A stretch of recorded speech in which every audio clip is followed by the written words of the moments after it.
All right, what's up guys, welcome back to the channel, and in today's video it's going to be an update from the last buffs and changes that was made to Jinshi and Changli. All right, so there is another update, there is a nerf to Jinshi, and there is some big buffs to Changli. So it actually turned around. So Changli enjoyers, whether you're trying to shit on Jinshi enjoyers or you're not, hey, this one's for you today. Okay, so I did really see the information a couple hours ago, but I did have work today, so I couldn't post it out, but I do have the image here for you guys. So changes in beta 1.1.6.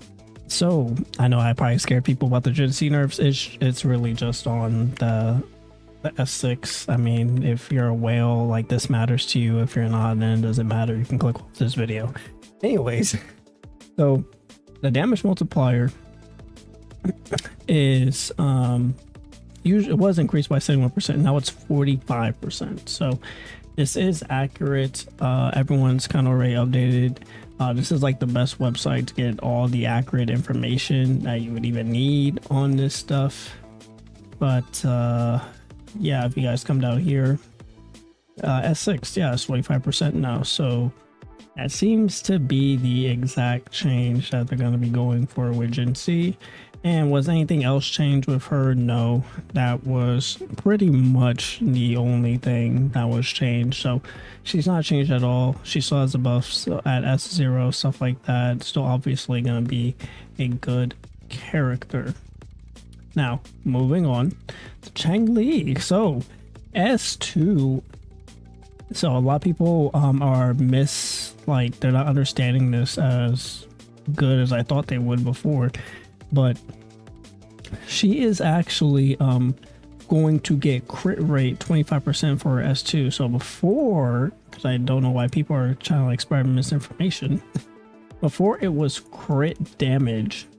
So obviously we know, crit rate is still more in favor, because obviously you want to crit more than just stacking a bunch of crit damage and never critting at all in the first place. But okay, so it used to be Changli's crit damage increases by 25%, but before it was 30%. So it was the crit damage increased by 30% for 8 seconds. Now it's increasing her crit rate by 25%.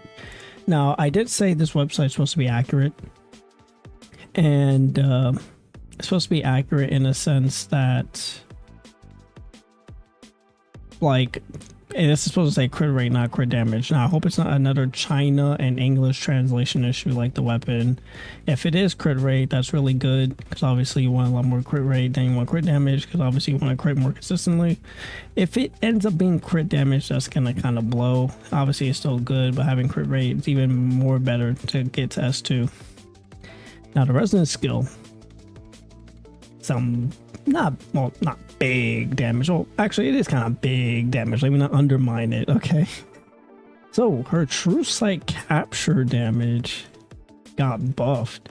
For those, well, obviously Changli enjoyers, they obviously know what the capture damage is. I wish I could actually find it in this Great Wall of China text. Which one was the true sight capture? Oh, right here. So true sight capture, after releasing the skill, rapidly attacks the enemy, enters true sight light in 12 seconds. Plunging attack, 2 initial attempts can use up 2 times.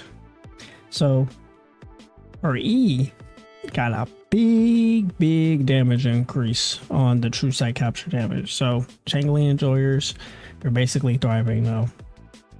Her Forte circuit, I actually love this change to her Forte circuit. So her Forte circuit before didn't really get a buff. It was just a 20% received damage reduce.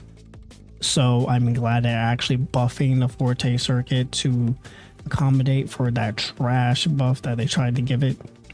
And now flaming vow damage, it's almost, well, I would say it's this part, it's almost a 100% increase, but it's definitely over an 100% increase. So it's pretty good.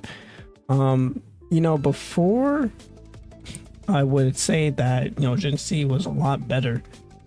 Changli might actually be not that far off from Jinshi now with this buff. So with max buffs, with Jinshi's max buffs, I believe, let me just get this.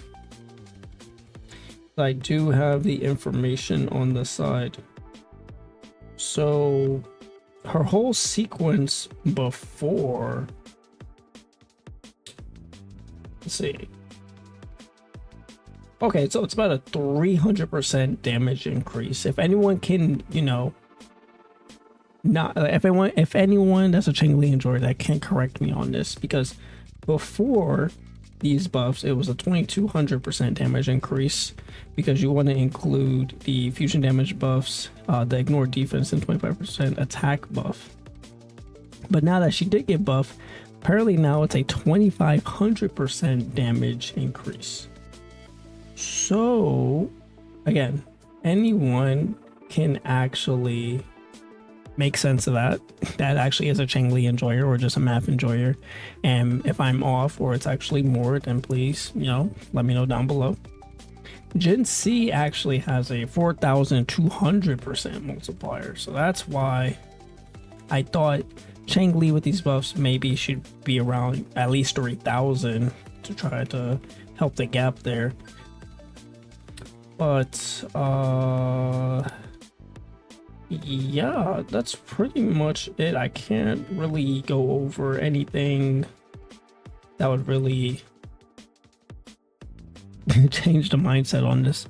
So again, anyone that keeps on asking, because I don't know why they keep on asking, Changli is a main DPS. Please, I know a lot of Genshiners or whatever other game you're trying to come from, and you think sub DPS is a term in Wuthering Waves. It's not.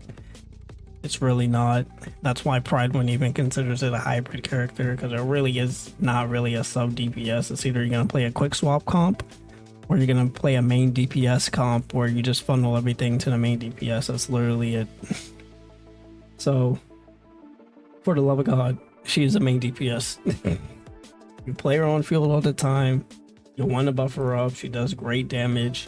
Also, if you guys don't know, the new Crownless video came out of her attacking Crownless. I'm not going to watch it because I don't want to get banned for it or anything like that. And here is Changli. So as you can see here, these are the tags, okay? Kuro themselves is literally telling you it's a main damage dealer. They're going to be playing her as a main DPS. These tags are not fake. You know, they're in the game. You guys will see them when 1.1 drops. She's a main DPS. Same thing with Jinshi. Jinshi is also a main DPS. And either way, if I even go to Yinlin's not going to magically have, oh, sub DPS. No, she's a burst damage dealer. You switch in, you switch out. She does a lot of skill damage, coordinate attacks for off-field damage, gets electric boost, and liberation damage on outro. That's how it's categorized, not a sub DPS. Like, I don't know what the fuck all this cope is that Changli's a sub DPS when they're literally both main DPS characters. Like, it's actually so fucking weird. I just want to get it off my chest. Anyways, let's not talking. That's pretty much the buffs. This should be the last like changes. Jinshi is still broken, right? It's just based on the S6. So on the S6 before, she was doing over 1 million damage. I guess it's probably like 800k now. Changli, again, if you are a mathematician, please, you know, try to get the actual value of everything. I want to really say she's over 3,000 now. I don't know if she got like an 800% increase. That does sound kind of insane, but if she was at 2200 before, she just should be over 3,000 now.